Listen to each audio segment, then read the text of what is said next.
Hello guys, how are you all. Welcome to SD institute. बेटा काफ़ी दिन से लेक्चर नहीं आया, वो मैंने आपको रीज़न बता दिया था ग्रुप में, ठीक है। तो आज जो हमारा न्यू चैप्टर स्टार्ट हो रहा है, ठीक है, वो है कौन सा, जर्नल। और मैंने आपको बताया ये चैप्टर बहुत ज़्यादा इम्पॉर्टेंट है। इसके कॉन्सेप्ट्स इतने ज़्यादा इम्पॉर्टेंट है कि आगे आने वाले सारे चैप्टर इसी के ऊपर बेस्ड हैं। तो आपकी ट्वेल्थ भी पूरी इसी के ऊपर बेस्ड है, तो आप समझ सकते हो कि कितना ज़्यादा इम्पॉर्टेंट है। तो बहुत ध्यान से सारे के सारे कॉन्सेप्ट को हम सीखेंगे, ठीक है बेटा। तो चलिए स्टार्ट करते हैं अपना जर्नल एंट्री। बेटा तो देखिए चैप्टर जर्नल। जर्नल है क्या बेसिकली? जर्नल एक ऐसी बुक होती है बेटा जिसमें हम जो हमारा बिज़नेस होता है, हम अपने बिज़नेस की जितनी भी ट्रांजैक्शंस होती हैं सबसे पहले जहाँ रिकॉर्ड की जाती हैं उस बुक का नाम होता है जर्नल बुक, ठीक है। तो जैसे कि यहाँ पे लिख रखा है, journal is a book in which transactions are recorded in the order in which they are entered, that is in a chronological order. अब ज़रा इसको बहुत ध्यान से समझते हैं। जर्नल एक ऐसी बुक है, जैसे मैंने अभी समझाया, कि जिसमें बिजनेस का जो भी लेन देन होता है, बिजनेस के अंदर दिन भर का जो भी लेन देन हम करते हैं, जो भी ट्रांजैक्शन हम करते हैं, सबसे पहले जहाँ पे रिकॉर्ड किया जाता है वो है जर्नल बुक, ठीक है। In the order in which they are entered, इसका मतलब क्या हुआ? That is chronological order. Chronological order का मतलब होता है जस्ट आफ्टर, एक के बाद एक। कह रहे कि भैया जिस ऑर्डर में बिजनेस में ट्रांजैक्शन हो रही है, लेन देन हो रहा है, उसको उसी ऑर्डर में आप रिकॉर्ड कर लो। जैसे एग्जांपल लेते हैं, एक इलेक्ट्रॉनिक्स की शॉप है, ठीक है। अब वहाँ पर सबसे पहले उन्होंने फ्रिज आया उनके शॉप पर, फ्रिज के बाद आया सेलफोन, सेलफोन के बाद आया एलईडी, एलईडी के बाद आता है वॉशिंग मशीन। तो अब अगर इसको बुक्स में रिकॉर्ड किया जाएगा तो जिस सीक्वेंस में ये आए हैं उसी सीक्वेंस में ये जर्नल बुक में रिकॉर्ड किया जाएगा। ऐसा नहीं है कि पहले आया था आपका फ्रिज, आपने रिकॉर्ड कर दिया मोबाइल फ़ोन को, सेल फोन्स को। ऐसा नहीं हो सकता। पहले आए थे सेल फोन, आपने रिकॉर्ड कर दिया किसको, वॉशिंग मशीन्स को। ऐसा नहीं है। तो जिस ऑर्डर में, जैसे पहले आया था फ्रिज तो पहले बुक्स में, जर्नल बुक में रिकॉर्ड भी क्या होगा, फ्रिज। उसके बाद आया था सेल फोन तो रिकॉर्ड भी क्या होगा, सेल फोन, ठीक है ना। तो ऐसे ऐसे करके, जो क्रोनोलॉजिकल का ऑर्डर का मतलब होता है जस्ट आफ्टर, एक के बाद एक। जैसे काउंटिंग होती है ना, 1 के बाद 2 आता है, 2 के बाद 3 आता है, कभी 1 के बाद 4 नहीं आता। वैसे ही जर्नल में ये होता है कि जो ट्रांजैक्शन जो ट्रांजैक्शन जिस टाइम पे होती है उसी टाइम पे उसे रिकॉर्ड करो, आगे पीछे हम ट्रांजैक्शंस को रिकॉर्ड नहीं कर सकते। That is chronological order. Clear होती है ये बात? कह रहे journal is called the book of original entry. Journal book का एक और नाम होता है, उसका नाम होता है बुक ऑफ ओरिजिनल एंट्री। उसका रीज़न यही है, since all transaction are initially recorded in it. कह रहे हैं कि भैया हम इसका नाम ओरिजिनल एंट्री इसलिए रखते हैं क्योंकि सबसे पहले जो ट्रांजेक्शन्स को रिकॉर्ड किया जाता है, ओरिजिनली जो ट्रांजेक्शन को रिकॉर्ड किया जाता है वो जर्नल बुक में रिकॉर्ड किया जाता है। इसका नाम इसलिए क्या पड़ता है, ओरिजिनल एंट्री। और जर्नल बुक का एक और नाम होता है, that is prime entry. Book of prime, prime का मतलब पहले। सारी ट्रांजैक्शन सबसे पहले किस में रिकॉर्ड होती है, जर्नल में, तो इसका नाम क्या पड़ गया, प्राइम एंट्री। तो जर्नल बुक के बाद बुक ऑफ ओरिजिनल एंट्री और बुक ऑफ प्राइम एंट्री।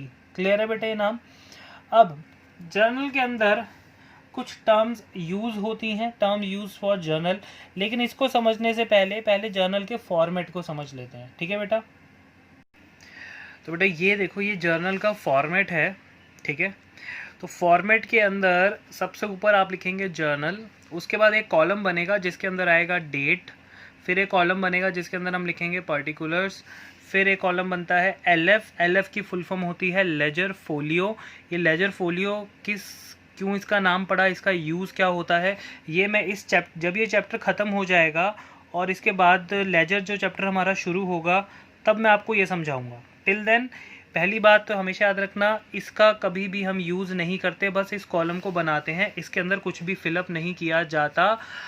आपकी जब तक आप 11th क्लास पढ़ रहे हो, 12th क्लास पढ़ रहे हो, तब तक इसमें कुछ फिल नहीं करना। रियल लाइफ में तो इसमें फिलअप होता है, लेकिन वो मैं आपको बताऊंगा जब मैं लेजर चैप्टर कराऊंगा। तब तक आपको सिर्फ क्या बनाना है, सिर्फ ये लाइन खींच के ये कॉलम बनाना है, बस, और कुछ नहीं। फिर उसका नेक्स्ट कॉलम किसका है, डेबिट अमाउंट, क्रेडिट अमाउंट। ये जर्नल का पूरा फॉर्मेट है। डेट के अंदर ये कॉलम हमेशा डेट का ही रहता है, चाहे क्वेश्चन के अंदर आपको डेट गिवन हो या ना हो, तब भी यहाँ पे क्या लिखेंगे, डेट। सीरियल नंबर कभी नहीं लिखते। कुछ टीचर्स यहाँ पे एस नंबर लिखवाते हैं, यानी सीरियल नंबर, गलत। एस नंबर नहीं लिखना, क्वेश्चन में डेट गिवन हो या ना हो, एंट्री के साथ कोई डेट हो या ना हो, आपको यहाँ पे तब भी क्या लिखना है, डेट। ठीक है।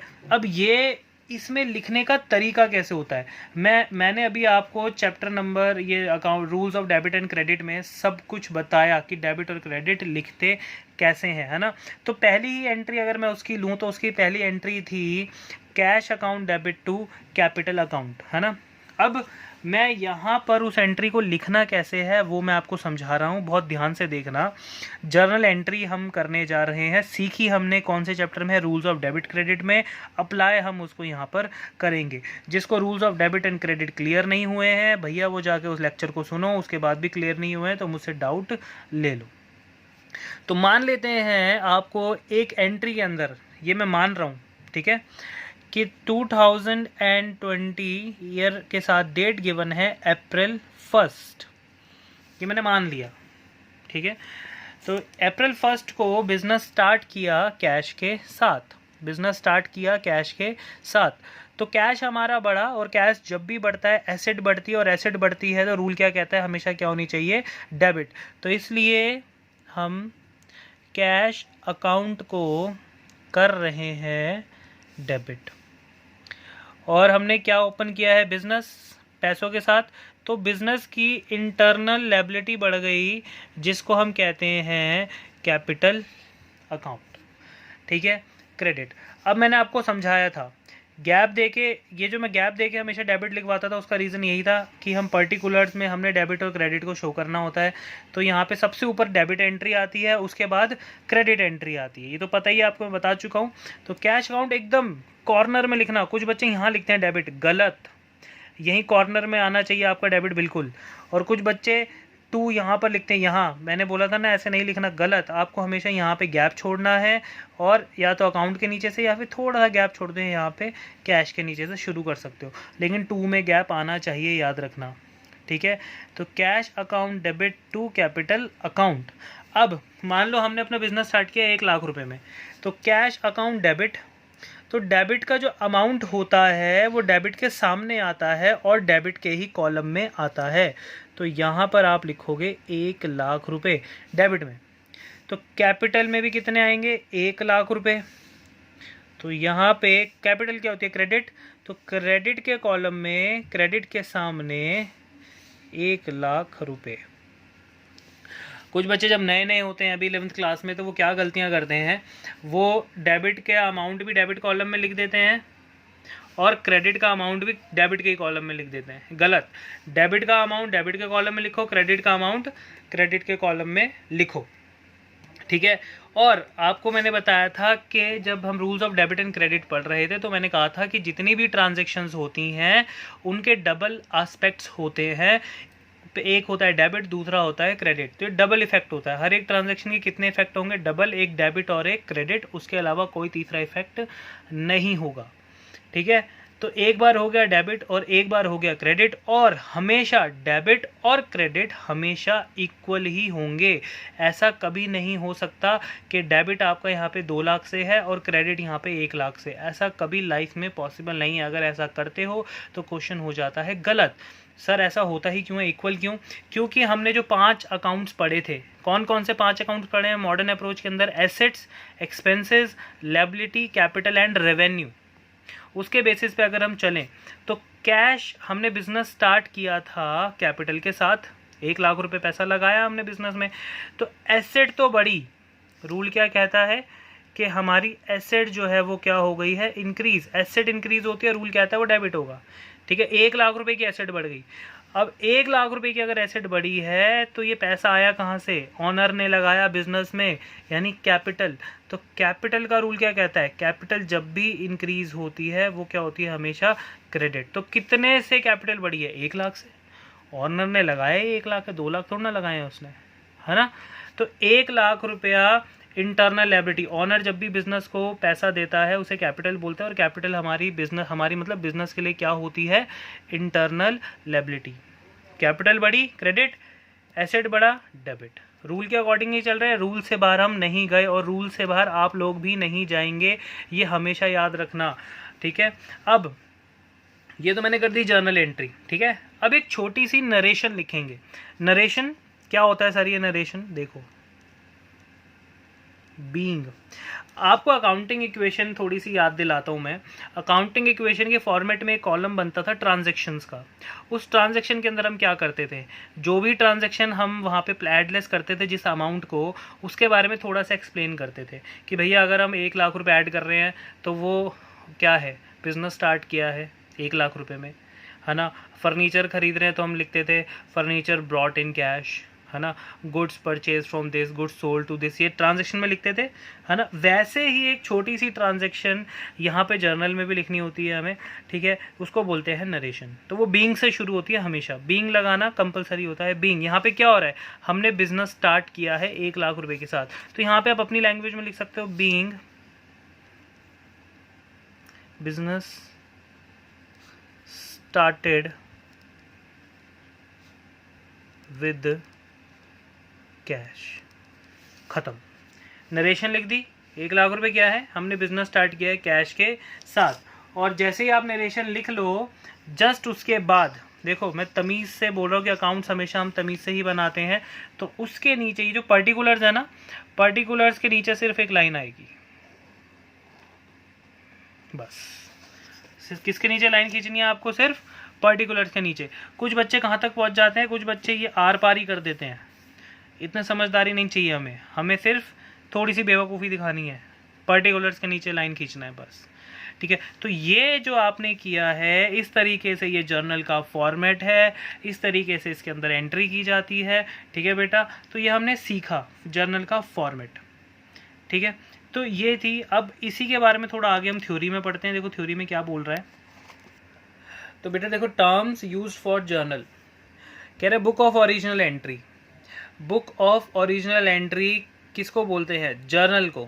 जर्नल क्या है, journal is called book of original entry because a transaction is first recorded और written in this book, thereafter posted into ledger. बेटा सबसे पहले एंट्री हम किस में करते हैं, जर्नल में।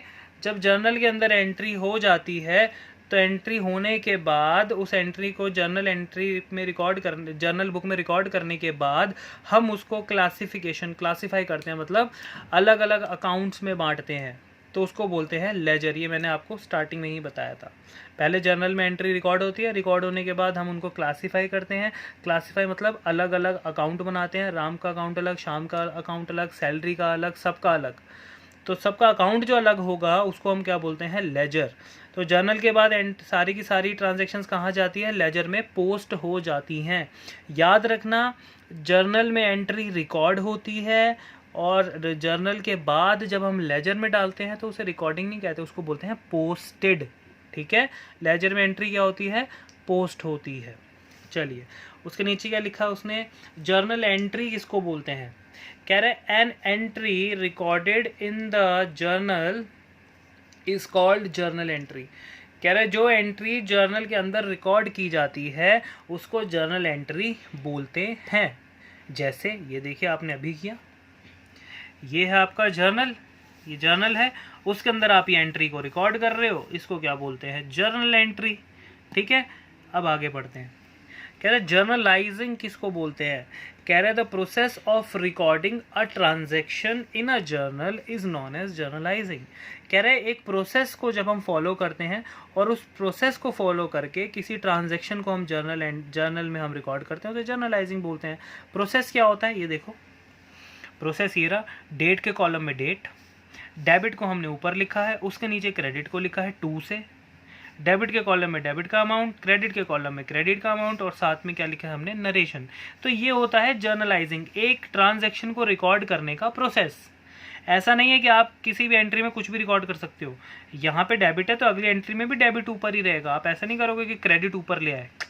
ये प्रोसेस होता है, इसको हर एक जर्नल एंट्री में सेम जैसे मैंने यहाँ फॉलो किया है, हर एक जर्नल एंट्री को ऐसे ही फॉलो किया जाता है और ऐसे ही रिकॉर्ड किया जाता है। तो इसको बोलते हैं जर्नलाइजिंग, रिकॉर्ड करने का प्रोसेस, ठीक है। अब देखो यहाँ पे 4th पॉइंट क्या बोला, पोस्टिंग। पोस्टिंग मैंने अभी समझाया। The transfer of journal entry to a ledger account is called posting. जब हम जर्नल से ट्रांजैक्शन को रिकॉर्ड करने के बाद लेजर में लेकर जाते हैं तो उसको क्या बोलते हैं बेटा? पोस्टिंग। समझ आती है बात? तो ये होती है हमारी टर्म्स यूज्ड फॉर जर्नल। खत्म। अब हम क्या पढ़ेंगे नेक्स्ट? कैरेक्टरिस्टिक्स और फीचर्स ऑफ जर्नल। ठीक है बेटा? बेटा देखिए अब फीचर्स कि जर्नल में क्या क्या होना चाहिए। ठीक है, कह रहे day to day transactions are recorded in journal. Obvious ही बात है, बिजनेस की जितनी डेली की ट्रांजैक्शंस होती हैं, डे टू डे ट्रांजैक्शंस होती हैं, वो हम जर्नल में रिकॉर्ड करते हैं। ये इसका एक फीचर है। कह रहे it is a book of original entry in which transactions are written before they posted in the ledger. ये भी इसका एक फीचर है कि भैया सबसे पहले जो ट्रांजैक्शन है वह जर्नल में रिकॉर्ड होगी, उसके बाद ही कहाँ जाएगी? लेजर अकाउंट्स में जाएगी, अलग अलग होगी, क्लासीफाई होगी, है ना। पहले जर्नल में रिकॉर्ड करेंगे सबसे पहले, फिर हम लेजर में भेजेंगे। ये भी इसका एक फीचर है। तीसरा क्या है? कह रहे it records both aspects of transaction. ये ट्रांजैक्शन के दोनों पहलुओं को रिकॉर्ड करता है। पहला डेबिट और दूसरा क्रेडिट। मैंने अभी दिखाया आपको कैसे रिकॉर्ड करता है ना। तो जर्नल का ये भी एक फीचर है, डेबिट भी रिकॉर्ड करता है और क्रेडिट भी रिकॉर्ड करता है। ठीक है, तो बेटा हमने अभी क्या पढ़े? फीचर्स। ठीक है, अब हम क्या पढ़ेंगे? Advantages of journal. जर्नल के हमें एडवांटेज क्या क्या हैं, क्या क्या फ़ायदे हैं? Provides accounting data in chronological order. हमें भैया जितने भी हमारा अकाउंटिंग डेटा है वो सारा का सारा क्रोनोलॉजिकल ऑर्डर में मिलता है, मतलब सीक्वेंस में मिलता है। कोई भी ट्रांजैक्शन आगे पीछे नहीं होती। ठीक है, जिस वक्त ट्रांजैक्शन हुई, जैसे हुई हमने वैसे ही उसे रिकॉर्ड कर लिया, तो वो क्रोनोलॉजिकल ऑर्डर है। Possibility of error reduces. हम जो गलतियां करते हैं वो जर्नल में कम हो जाती हैं, क्योंकि जर्नल में आप सारी की सारी ट्रांजैक्शंस को क्रोनोलॉजिकल ऑर्डर में रिकॉर्ड कर रहे होते हो, तो आपसे कोई ट्रांजैक्शन ऐसे मिस नहीं हो सकती। तो इसमें गलतियां जो होती हैं वो रिड्यूस हो जाती हैं, कम हो जाती हैं। Explanation of the transaction. अभी जब मैंने अभी जर्नल में रिकॉर्ड करवाया जर्नल को, तो मैंने नीचे नरेशन लिखवाई थी। तो हम जो भी ट्रांजैक्शन को रिकॉर्ड करते हैं हम उसे नरेशन में एक्सप्लेन भी करते हैं। ये भी एडवांटेज है। हमें अगर एक्सप्लेनेशन नहीं होगी तो हमें ये चीज़ में कन्फ्यूजन हो जाएगी कि भैया ये पैसा किस चीज़ में लगा है, कहाँ से आया है, ये क्या ट्रांजैक्शन है। तो इसलिए जब नीचे हम नरेशन पढ़ लेते हैं तो हमें ट्रांजैक्शन की क्या मिल जाती है? एक्सप्लेनेशन। तो उससे जो ऊपर की एंट्री होती है वो हमें समझ आ जाती है, और वो थोड़े टाइम बाद आपको भी समझ आने लगे कि भैया कि आने वाले टाइम में, मतलब थोड़े दिनों बाद, आप जो हम नरेशन लिखते हैं ना, बीइंग, आप बीइंग को देखकर जर्नल एंट्री कर सकते हो। ठीक है, ये भी एक एडवांटेज होता है जर्नल का। ठीक है, एक्सप्लेनेशन होती है। लेजर पोस्टिंग ऑफ ट्रांजैक्शन, ये भी एक एडवांटेज है कि भैया लेजर में पोस्टिंग कर सकते हैं। कैसे? पहले लेजर में पोस्टिंग करना आसान क्यों हो जाएगा? क्योंकि पहले हमने सारी ट्रांजैक्शन को कहाँ पे रिकॉर्ड किया होगा? जर्नल में। जर्नल में रिकॉर्ड करने के बाद हम उसे कहाँ पे इजीली पोस्ट कर सकते हैं? लेजर में। ठीक है, और ये क्या है? Location of errors. अगर कोई भी गलती होती है ना अकाउंट्स में, अकाउंट्स लिखने में अगर कोई भी गलती हो जाती है तो सबसे पहले उस गलती को ढूंढा जाता है जर्नल में जाकर। आप जितने भी अकाउंट्स, अभी तो आप ये जर्नल एंट्री पढ़ रहे हो, इसके बाद भी बहुत सारे अकाउंट्स होते हैं। अगर उन अकाउंट्स में कोई भी गलती पाई जाती है तो उस गलती को ढूंढने के लिए कहाँ पे आया जाता है? जर्नल में आया जाता है, क्योंकि ये एरर्स का क्या होता है? एक लोकेशन होता है। इजीली यहाँ पे एरर हमें मिल जाते हैं। ठीक है बेटा, तो ये क्या थी हमारी एडवांटेजेस। ठीक है, अब नेक्स्ट से पढ़ेंगे हम अपना लिमिटेशंस। अगर किसी चीज़ के एडवांटेजेस हैं तो उसके लिमिटेशंस भी होंगे। तो लिमिटेशंस ऑफ जर्नल में क्या है? Not suitable for a large volume of transactions. ये बात बिल्कुल सही है भैया। अंबानी जैसे जिनका बिजनेस है उनके लिए तो जर्नल एंट्री सूटेबल नहीं होता है यार। इतनी दिन भर में इतनी ट्रांजैक्शंस होती हैं, वो जर्नल उनका पता नहीं कहाँ से कहाँ पहुँचता होगा। तो कह रहे कि जिनकी बहुत सारी ट्रांजैक्शंस होती हैं उनके लिए इतना सूटेबल ये नहीं होता। ठीक है, कैश बैलेंस नॉट रिवील्ड, बिल्कुल सही बात है ये जब भी आप जर्नल एंट्री करते हो, जर्नल एंट्री का मतलब क्या होता है कि बिजनेस में जितनी भी ट्रांजैक्शंस होती हैं, चाहे वो कैश में हो चाहे वो क्रेडिट में हो, मतलब उधार हो, हम सारी तो रिकॉर्ड कर रहे होते हैं। तो हम कभी भी कैश बैलेंस एक साथ रिवील नहीं कर सकते, हमें उसके लिए अलग से कैश अकाउंट बनाना पड़ता है। ठीक है ना, क्योंकि अगर आप जर्नल में ट्रांजैक्शन रिकॉर्ड कर रहे हो तो आप कौन कौन सी रिकॉर्ड कर रहे हो, कैश की भी और क्रेडिट की भी। तो अगर आप उन सबके पैसों का टोटल करो तो एक बात बताओ, क्या वो कैश बैलेंस आएगा? नहीं, वो दोनों का बैलेंस आएगा, कैश का भी और क्रेडिट का भी। तो इसलिए कह रहे हैं ये भी एक जर्नल का लिमिटेशंस है, हमें डायरेक्ट कैश बैलेंस कभी पता चलता ही नहीं है। हम जब कैश का अकाउंट अलग से बनाते हैं तब हमें पता पड़ता है कि बिजनेस में कितना पैसा आया है और कितना पैसा गया है। ठीक है, तो ये कैश बैलेंस भी रिवील नहीं करता। Not a substitute of ledger, ये लेजर का सब्सिट्यूट नहीं है। ऑब्वियस ही बात है यार, लेजर का सब्सिट्यूट ही कैसे हो सकता है, क्योंकि सबसे लेजर के अंदर तो हम अकाउंट बनाते हैं, मतलब अकाउंट का मतलब कैश का अकाउंट अलग, राम का अलग, शाम का अलग, सैलरी का अलग, है ना, सारे अकाउंट अलग अलग बन जाते हैं, क्लासिफिकेशन। और जर्नल क्या होती है, जर्नल के अंदर सारे अकाउंट मिक्स होते हैं, कैश का भी उसी में ही है, क्रेडिट का भी उसी में ही है। तो ये लेजर का सब्सिट्यूट नहीं है। मतलब अगर कोई कहे ना कि भैया लेजर मत बनाओ जर्नल बना लो, तो वो ठीक नहीं है, क्योंकि जो काम लेजर कर सकता है वो काम जर्नल नहीं कर सकता, और जो काम जर्नल कर सकता है वो लेजर नहीं कर सकता। तो ये कोई सब्सिट्यूट नहीं है। ठीक है बेटा, तो लिमिटेशंस भी हमारी ख़त्म हो गई हैं। फॉर्मेट मैंने बनवा ही दिया था, तो फॉर्मेट मैंने यहाँ पे एक छोटा सा यहाँ पे फॉर्मेट बना रखा है, ये आपको पीडीएफ में मिल जाएगा। अब ये तो मैंने पढ़ लिया, अब हम क्या पढ़ेंगे कि भैया जर्नल एंट्री जो हमने सीखी हैं, अब उनको इस जर्नल एंट्री को हम करते कैसे हैं, रिकॉर्ड कैसे करेंगे, अभी पीछे मैंने बताया। अब उसी के ऊपर हम कुछ क्वेश्चन समझते हैं। ठीक है बेटा, देखो कुछ जर्नलाइज द फॉलोइंग, मैंने कुछ ट्रांजेक्शन्स यहाँ पे लिखी हुई हैं, इनकी जर्नल एंट्री करनी है। ठीक है, तो सबसे पहले क्या लिखा है, Steve started business with cash ₹5 lakh. अब इसकी जर्नल एंट्री करनी है। ठीक है, तो जर्नल एंट्री करने से पहले हम ध्यान किस पे देते हैं हमेशा, इन अकाउंट्स पे, मॉडर्न अप्रोच। तो मॉडर्न अप्रोच हमारी क्या कहती है, एसेट्स और एक्सपेंसेस इंक्रीज होते हैं डेबिट, डिक्रीज होते हैं credit. Capital, liability, revenue decrease होते हैं डेबिट और इंक्रीज होते हैं तो क्रेडिट। तो क्वेश्चन में कह रहा है स्टीव ने बिजनेस स्टार्ट किया 10 लाख रुपए कैश के साथ। अब बिजनेस स्टार्ट किया कैश के साथ, हम बिजनेस है, खुद को क्या मानेंगे, बिजनेस। हमारे पास क्या आया है, कैश। कैश इन पांचों में से किस में आता है, एसेट में। और एसेट कैश आ रहा है तो कैश बढ़ रहा है, यानी एसेट बढ़ रही है, एसेट बढ़ेगी तो क्या होगा, डेबिट। तो इस ट्रांजेक्शन को पहले हम कैसे रिकॉर्ड करेंगे, ये देखो यहाँ पे जर्नल का फॉर्मेट बना हुआ है, डेट का कॉलम बना हुआ है, लेकिन डेट हमें ऊपर गिवन नहीं है, तो हम क्या लिख देंगे, सीरियल नंबर ही लिख देंगे 1। ठीक है, फिर यहाँ पे एंट्री करेंगे कैश अकाउंट, बिल्कुल कॉर्नर में क्या लिखेंगे, डेबिट। ये तो डेबिट वाला लिख दिया। कितने से बिजनेस स्टार्ट किया है, 5 लाख रुपए के साथ, तो डेबिट के कॉलम में डेबिट का अमाउंट लिख देंगे 5 लाख रुपीज़। ये तो हमने डेबिट का कर दिया। अब बिजनेस स्टार्ट कर रहा है तो कैश के साथ साथ इंटरनल लायबिलिटी बढ़ेगी हमारी, मतलब बिजनेस की। इंटरनल लायबिलिटी क्या बोलते हैं, कैपिटल। अगर कैपिटल बढ़ेगी, इंटरनल लायबिलिटी बढ़ेगी तो वो क्या होगी, क्रेडिट। तो कैपिटल क्रेडिट होगी तो यहाँ पे किस नाम से लिखेंगे, यहाँ पे गैप छोड़ेंगे, टू कैपिटल अकाउंट। ये क्रेडिट है, क्रेडिट के सामने, क्रेडिट के कॉलम में क्रेडिट का अमाउंट 5 लाख रुपए से कैपिटल हमारी बढ़ गई। ठीक है, अब नीचे नरेशन लिख देंगे, एक्सप्लेनेशन। तो बीइंग वही same, business started with cash. ठीक है, और उसके बाद मैंने क्या बताया था, इसको हम क्या कर देते हैं अपने आप अंडरलाइन, यानी कि ये वाला जो कॉलम है ये हम कर देते हैं क्लोज, सिर्फ पर्टिकुलर्स का। ये हमारी पहली ट्रांजैक्शन हो गई तमीज़ के साथ।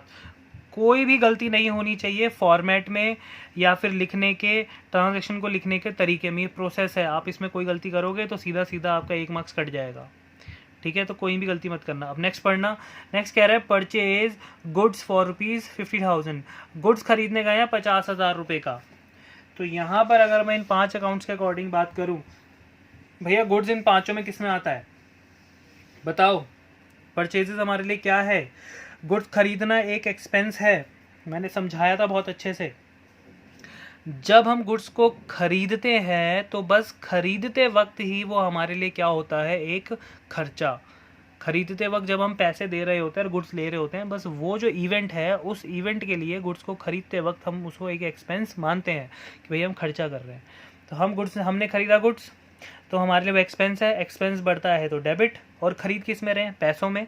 पैसा क्या है? एसेट। तो एसेट कम हो रहा है, ज़्यादा कम हो रहा है क्योंकि पैसा हम दे रहे हैं गुड्स खरीदने के लिए, तो एसेट कम होगी तो क्या होगा? क्रेडिट। ठीक है, तो यहाँ पर जब आप एंट्री रिकॉर्ड करोगे तो यहाँ पे आप लिखोगे सेकंड, और डेबिट क्या हो रहा था? परचेज, तो यहाँ पे आपने लिखा है परचेजेस अकाउंट डेबिट। टू क्या दे रहे हो? कैश, तो टू कैश अकाउंट। ठीक है बेटा, तो अमाउंट कितना है? अमाउंट है हमारे पास 50,000, तो डेबिट के सामने, डेबिट के कॉलम में डेबिट का अमाउंट लिख दो, और क्रेडिट के सामने, क्रेडिट के कॉलम में क्रेडिट का अमाउंट लिख दो। फिर उसके बाद क्या करेंगे? एक्सप्लेनेशन, तो बीइंग लिख देंगे, being goods purchased for cash. जो ट्रांजैक्शन मैंने लिखी मैंने उसको थोड़ा सा एक्सप्लेन कर दिया, being goods purchased for cash. तो अपनी लैंग्वेज में आप जैसे अकाउंटिंग इक्वेशन में ट्रांजैक्शन को एक्सप्लेन करते थे, यहाँ पर भी सेम करना है, कोई नई चीज़ मैं यहाँ पे नहीं कर रहा हूँ। ठीक है बेटा, उसके बाद अंडरलाइन सिर्फ पर्टिकुलर्स को। ठीक है, नेक्स्ट पढ़ो। कह रहे परचेज्ड फर्नीचर फॉर ₹30,000। हमने क्या खरीदा है? फर्नीचर। मैंने आपको कहा था कि गुड्स के दो नाम होते हैं, एक गुड्स का नाम होता है परचेज, एक गुड्स का नाम होता है सेल। जब हम गुड्स को खरीदते हैं तो गुड्स अकाउंट नहीं लिखते, हम क्या लिखते हैं? Purchases account. जब हम गुड्स को बेचते हैं तब भी गुड्स अकाउंट नहीं लिखते, क्या लिखते हैं? Sales account. तो परचेज और सेल सिर्फ गुड्स के साथ आता है।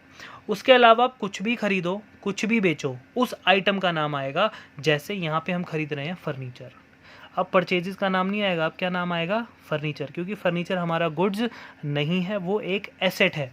तो यहाँ पे अगर हम रूल के अकॉर्डिंग चले तो हमने फर्नीचर खरीदा है कैश में। फर्नीचर खरीदना एक एसेट है, फर्नीचर हमारी एसेट है, फर्नीचर खरीद रहे, एसेट बढ़ रहा है, डेबिट। और किस में खरीद रहे हैं? कैश में। कैश भी क्या है? हमारी एसेट, तो वो क्या हो रहा है? कम हो रहा है, क्रेडिट।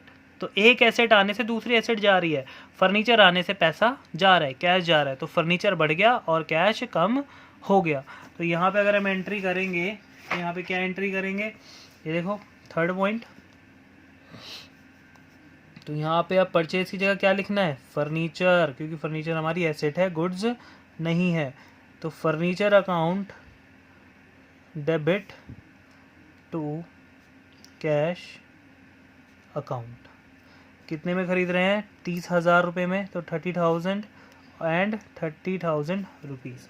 फिर छोटा सा एक्सप्लेनेशन दे देंगे, क्या? Being furniture purchased.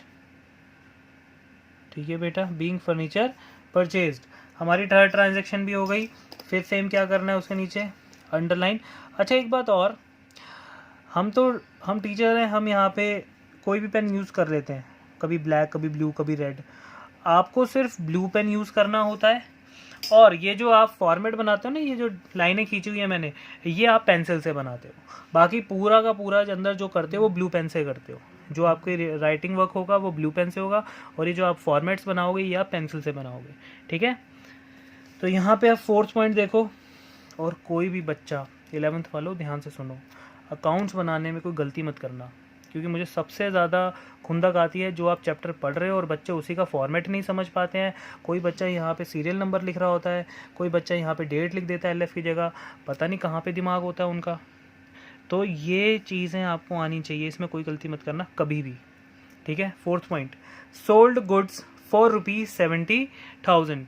कह रहे 70,000 रुपये का हमने गुड्स बेचा, सेल किया, गुड्स बेचा। तो अब ज़रा यहाँ पे ध्यान दें, अगर हम तो गुड्स हम बेच रहे हैं यानी सेल कर रहे हैं। सेल हमारे लिए एक इनकम होता है, इनकम मतलब रेवेन्यू। इनकम का मतलब क्या होता है? रेवेन्यू। इनकम, प्रॉफिट, सबको क्या बोलते हैं? रेवेन्यू। अब हम सेल कर रहे हैं तो हमारी इनकम आ रही है, जा रही है? सोचो, जब हम गुड्स को बेचते हैं इनकम आती है, जाती है? इनकम आती है, यानी इनकम बढ़ रही है। तो सेल करने से हमारी इनकम बढ़ती है, तो सेल क्या होती है? हमेशा क्रेडिट, क्योंकि इनकम बढ़ रही है। ठीक है, और सेल किस में कर रहे हो? कैश में। तो कैश क्या है? हमारी एसेट। तो सेल करने से पैसा आता है या जाता है? हमेशा पैसा आता है। गुड्स बेचोगे तो पैसा आएगा, तो एसेट बढ़ेगी, ठीक है। तो कैश आया डेबिट और सेल हुई क्रेडिट, क्योंकि इनकम बढ़ गई। तो यहाँ पे हम क्या लिखेंगे, यहाँ पे हम एंट्री करेंगे cash account debit to sales account, और कितने का सेल किया हमने, 70,000 रुपीज़ का। वही सेम, डेबिट के सामने डेबिट, क्रेडिट के सामने क्रेडिट। फिर एक्सप्लेनेशन दे देंगे, being goods sold for cash, ठीक है। फिर वही सेम जो मैंने बताया, बहुत तमीज़ के साथ अकाउंट्स को क्लोज कर देंगे इस वाली ट्रांजेक्शन को। तो पर्टिकुलर के नीचे हमारी लाइन आ जाएगी बस, ठीक है। Last, purchased machinery from Eric 50,000। हमने एरिक से मशीनरी ली है 50,000 रुपये की, मशीनरी परचेज की है। तो अगर हम उन 5 अकाउंट्स के अकॉर्डिंग चले तो मशीनरी अगर हम एरिक से ले रहे हैं, पहले तो आप ये बताओ, एरिक से अगर आप मशीनरी खरीद रहे हो तो ये कैश में खरीद रहे हो या उधार खरीद रहे हो? तो कुछ बच्चे कह रहे हैं सर उधार, जिन्होंने बोला है कैश वो बिल्कुल गलत है। बेटा क्या आ गया, नाम। जिस ट्रांजैक्शन में क्या आ जाता है, नाम। कुछ बच्चे कह रहे हो हाँ हाँ हाँ सही कह रहे हो, नाम वाली ट्रांजैक्शन हमेशा क्रेडिट की होती है जब तक कुछ बोला ना हो। तो इसमें कुछ नहीं बोला, यानी उधार हमने मशीनरी खरीदी है एरिक से। तो एरिक जो है वो हमें मशीन दे रहा है। मशीनरी क्या है, एसेट, फिक्स एसेट है भाई, कमा के देगी, पैसा देगी, इसलिए मशीन लगा रहे हो आप। तो जिस चीज़ से भी पैसा मिले एसेट है। तो हमारी मशीनरी आ रही है यानी हमारी एसेट इंक्रीज हो रही है। क्या पैसा दिया? नहीं दिया। क्या कभी नहीं दोगे? सर देंगे। इसका मतलब अभी क्या लिया तुमने? उधार। अभी जो एरिक से तुमने मशीन ली है, जो अपनी एसेट खरीदी है, एसेट को बढ़ाया है, वो बढ़ाया है तुमने उधार पे, यानी लायबिलिटी। तो एरिक तुम्हारे लिए क्या बन गया? क्रेडिटर। एरिक क्या बन गया? क्रेडिटर, जो तुम्हें उधार दे रहा है। तो तुम्हारा उधार बढ़ गया यानी क्रेडिट। तो यहाँ पर अगर आप एंट्री करोगे तो एंट्री देखो 5th पॉइंट की, तो मशीनरी आई है, मैं अपनी एसेट को बढ़ा रहा हूँ, तो यहाँ पे मैं लिखूँगा machinery account debit to creditor. Creditor का नाम इस बार गिवन है मुझे, तो मैं नाम लिख देता हूँ एरिक्स अकाउंट। एरिक अकाउंट मत लिखना, नाम के साथ हमेशा एस आता है, मैंने बताया था। एरिक्स अकाउंट, कितने की मशीनरी खरीद रहे हैं हम? ₹50,000, ठीक है। और यहाँ पे आप क्या लिखोगे? Being machinery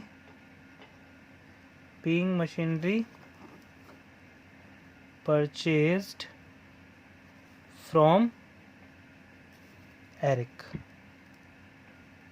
being machinery purchase from Eric. तो हमारी ये पांचों की पांचों ट्रांजैक्शन हमने कर ली। मैंने आपको समझा दिया कि जर्नल कैसे बनाना है, जर्नल के अंदर ट्रांजैक्शन को कैसे लिखना है। ये वही ट्रांजैक्शन है जो हमने rules of debit and credit में बहुत अच्छे से सीखी हैं, ठीक है बेटा। चलिए नेक्स्ट। तो नेक्स्ट बेटा, मैंने ये कहा आपको कि हमने जो है अभी ये सीखा, ठीक है। अब आज का जो लेक्चर है वो यहीं समाप्त करते हैं, और आपको कुछ ऐसी ही ट्रांजैक्शंस मैं होमवर्क में दूंगा, वो आपको पीडीएफ में मिल जाएगा, ठीक है। तो वो होमवर्क आपको करना है और समझना है, और अगर डाउट आता है किसी भी चीज़ में तो आपको पता है आपको क्या करना है। Till then bye bye.